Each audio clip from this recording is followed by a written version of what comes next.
नांदेड जिल्हा पोलीस दलातील सायबर विभागाने जनतेचे गहाळ झालेले 23,40,500 रुपये किमतीचे 150 मोबाईल शोधून पोलीस अधीक्षक अविनाश कुमार यांच्या हस्ते मालकांना परत दिले आहेत।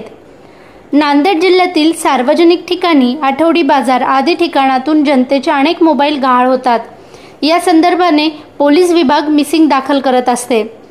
नांदेड जिल्हा सायबर पोलीस ठाण्यातील पोलीस निरीक्षक धीरज चव्हाण आणि त्यांच्या पथकाने जिल्ह्यातून गहाळ झालेले 150 मोबाईल, ज्यांची किंमत 23,40,500 रुपये आहे, ते हस्तगत केले।